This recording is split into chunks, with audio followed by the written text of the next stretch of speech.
Good morning. Welcome to Farm Chastain, a program of the Chastain Park Conservancy.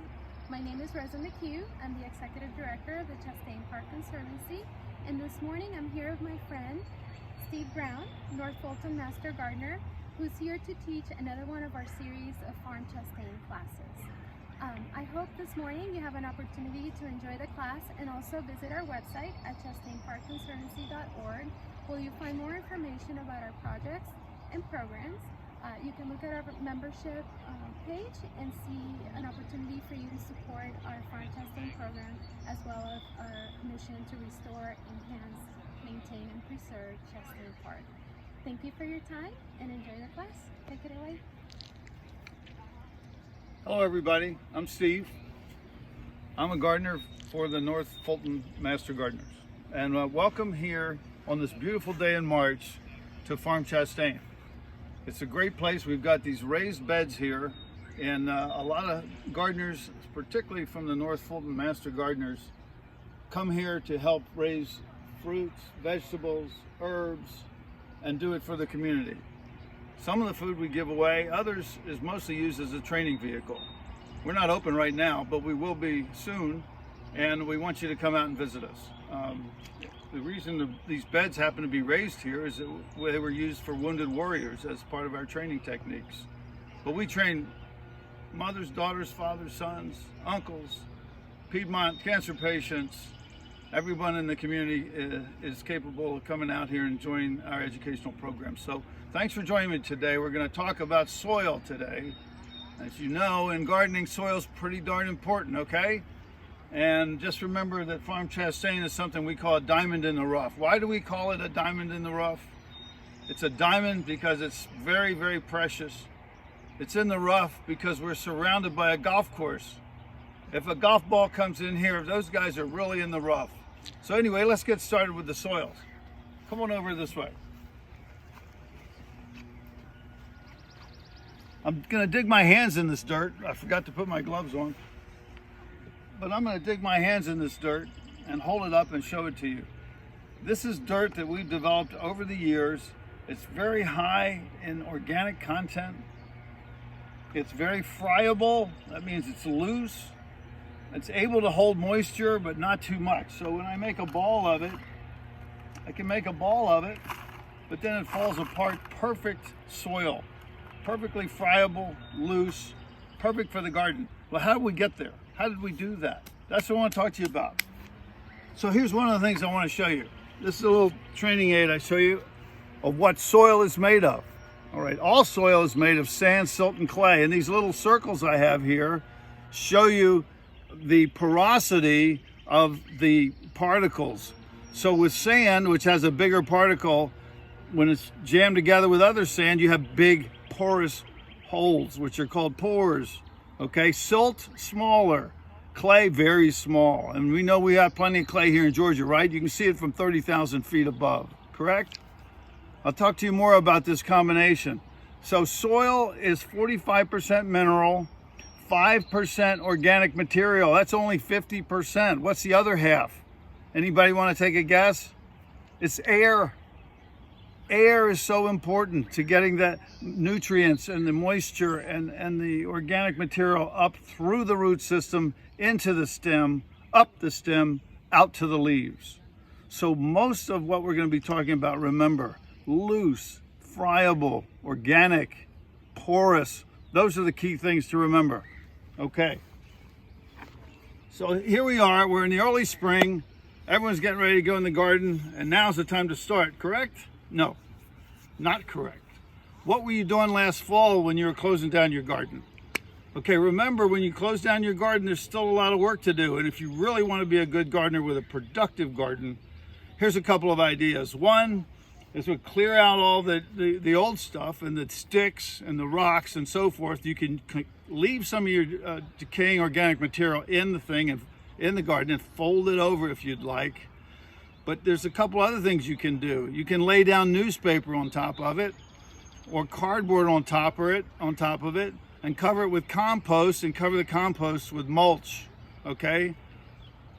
Newspaper is organic. It's made from trees, correct? Cardboard, same thing. You lay those down on top. You've got a screen that will keep out weeds but will retain moisture. Okay, keep the bad things out and the good things in. Now, to make sure that that paper decomposes, we want to put organic material like compost on top of it, and then, just to be safe, another layer of mulch on top of it. Okay, it doesn't have to be real deep in this case, but make it at least 2 to 3 inches as a minimum. Okay, and that's gonna, when you come back in the spring, your garden is going to be moist and it's going to be weed free, and those are really key things for having a good garden. And here's a little tip: if you're using newspaper, it's going to blow away when you try to lay it down. Wet it. Get a bucket of water, put the newspaper in the water. It's heavy, it won't fly away. Just a little tip, okay? Well, here we are now, and it's spring, which it is in Georgia. Beautiful place, beautiful time of year. Let's get into the garden and talk about what we're going to need to do to our soil. So we've got our soil here, and it was there last year, probably, correct? You might have had a good year last year, maybe not such a good year. What do you add to your soil? What do you think you add this time of year? Well, I don't know. You don't either. We need to get the soil tested, okay? And we are so lucky here in Georgia. We've got the University of Georgia Extension Service. We've got the UGA up in Athens, which is a huge resource institution for agriculture, horticulture, and garden. So we're going to use that resource, and I'll show you how we're going to use it.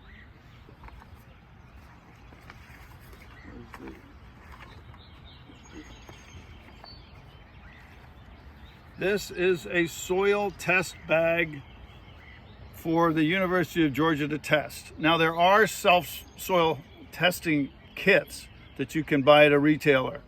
We don't recommend that, but if you choose to do that, that's better than nothing. What we recommend is you fill this bag with soil. You get the bag, by the way, through the mail, or go down to your extension office. Again, because of the COVID crisis, our offices are closed right now. But you can get it by mail, or when they open back up, go in there. You get this little bag, and we're going to fill it with soil. Well, we don't just go in here. Come on over here.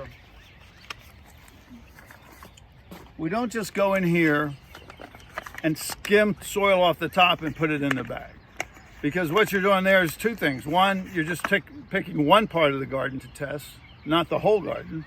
And two, you're only testing the surface material. The surface soil, while it's important, that's not where the roots are. We got to go down. You've got to go down at least 6 inches. Okay, so get your trowel, go down 6 inches, pick it up, put it in a bucket, go to another part of the garden, go down 6 inches, put it in the bucket. They really recommend 10 different samples from your single garden. You put them in all in a bucket and you mix them up. Make sure your garden's dry. This wouldn't work well if it wasn't dry. Make sure your trowel is clean. You don't want any old fertilizer or anything that will pollute the results. Okay, so put all that stuff in a bucket, mix it up. Then you get this bag out. You put the soil in the bag, fill it up, seal it, send it off to UGA with, it's going to be 12 or 15 bucks, not too much. Then you're going to get back within a week. I've done it myself several times. Within a week, you're going to get an email with very specific results of what your soil constitution is. It'll measure the pH and the nutrients, which we're going to talk about. First, the pH. Why is pH important? What is pH? pH is a level of acidity in your soil. And acidity is absolutely paramount in having a healthy garden. We know from high school science that water is 7.0, neutral. Okay, if you get something acidic, you go down the scale. For gardens in Georgia, 6.5 seems to be a pretty good place to be. Some things perhaps want to go a little even closer to 6.0, like tomatoes, blueberries, and such. But here's the thing: if you don't know your pH, you won't know what to add to your soil. Now, here as an example, if your pH is down at 5.5, and you put fertilizer in, over half of your fertilizer will not be taken up by the root system in that plant. If your soil is too acidic, it will not take up the nutrients and fertilizers from the soil and bring it into the plant. Okay, that's why soil testing is so important. Let's get that pH right. Let's get it around 6.5, okay? And then we'll also learn about the nutrients. What are the nutrients in the soil? There are macronutrients that are really important, and you're going to have recognized some of these things. Let me show you this one.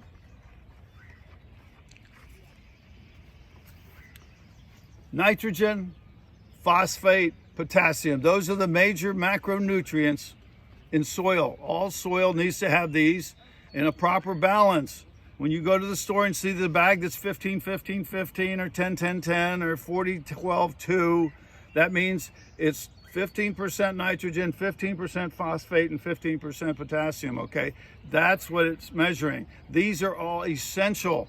Well, besides these three, there's 14 other essential nutrients that you have to have in your soil for the plants to live, but most of them are trace elements we're not too worried about, but these things are the most important ones. So when you get your soil test back from UGA, you're gonna find out what you need to add.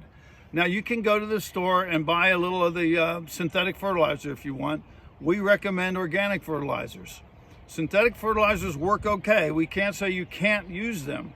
But what you do when you use an organic fertilizer, if you reduce the carbon footprint, all those smokestacks that manufacture these things, and you create a situation where you won't burn your plants. Use too much of the synthetic stuff, you're going to burn the plants and damage them. Okay, so instead of getting a bag of fertilizer from your retailer, like we all have, especially for turf, which is a little bit more acceptable because you have to use so much. But some of the organic fertilizer we're talking about, for nitrogen, we would use urea, feathers, or blood meal as examples. For phosphate, you can use bat guano, bone meal, fish bone meal. Those are examples that will add phosphate to your soil. And for potassium, use kelp or seaweed. So these are things that are available at good garden centers. They are better for your plants than the synthetic ones. They release more slowly, and they have all that organic material which will eventually leach into your soil, get down to your root system, create a real healthy root structure, and it'll be good for the soil. So that's the story on fertilizers.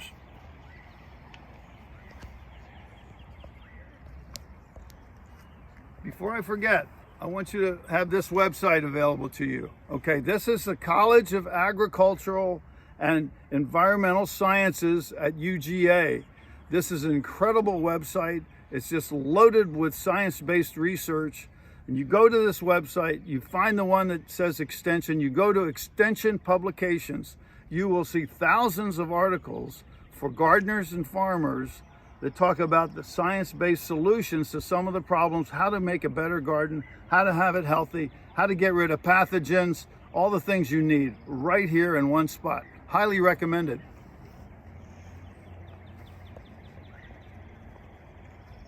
Okay, we were talking about organic material. We talked about composting in the fall. Well, you should be adding compost virtually every year. Our beds are full of compost because we can buy it in bulk, okay? Ours has probably got more organic material on it than most beds. And you don't have to have it that way in your garden, but the more organic material you have, the better. And the compost, of course, is made of partially decomposed organic materials. These are things that come out of your kitchen. You can make this at home or buy it in the store, but it's better at home because you know what went in it. You buy a bag at the store, you're not really sure exactly what's in it. It'll tell you the contents, but you never be exactly sure. So this will be scraps from the kitchen, uncooked vegetables, lettuces, anything, carrots, parsleys, anything that's uncooked, that's unused, onion skins and so forth. That's the part that is the green part of your compost. And then for the brown part of your compost, you're going to put in leaves, decayed leaves that you get in the fall. Sawdust is also a good addition. Anything that's brown that fits into that category. So we use compost to put the organic material in the soil, which creates, number one, a friable, loose soil, and number two, it's good for the microbic activity. What am I talking about? Microbes are so important. Bacteria is the lifeblood of this country. Bacteria were here 1 billion years before we were. They're going to be here 1 billion years after. Without them, we'd be dead. They don't need us to live. Let's treat bacteria well because they're the ones that make our plants grow. Fungi also.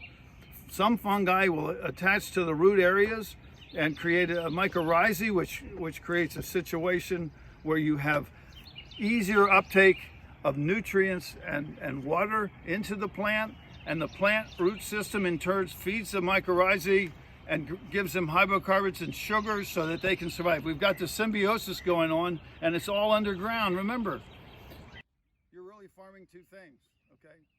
You're taking care of your plant that's above the ground, but you're really farming the microbes underground. That's what we're really trying to do, is make a healthy soil underground so that our plant above ground can be healthy. So now, in closing, here's a suggestion for a good way to treat your soil with an amendment, okay? You want to add your normal soil to compost and to sand, okay? Get in a ratio of your normal soil will be 1. Your coarse sand will be also a ratio of 1, equal to that amount. And coarse means not play sand, which compacts itself and you buy in a toy store. Coarse sand that you buy at your garden center or an industrial commercial type application. And thirdly, 2 parts of organic material. These organic materials can be the following. It can be compost. It can be manure, which is aged. It has to be aged to make sure those pathogens are gone. Or it can be soil conditioner. Soil conditioner is chopped up bark and they sell it in bags at your home store. So those are the things that you add in 2 parts. So the one part, your normal soil, and the other single part, which is sand. Okay, so those are the ways you amend your soil. It's a beautiful time of year to be out in the garden. Let's get out in the garden. Let's get our soil healthy and fresh and friable. Let's treat those microbes well, and let's have fun gardening. Thanks for listening.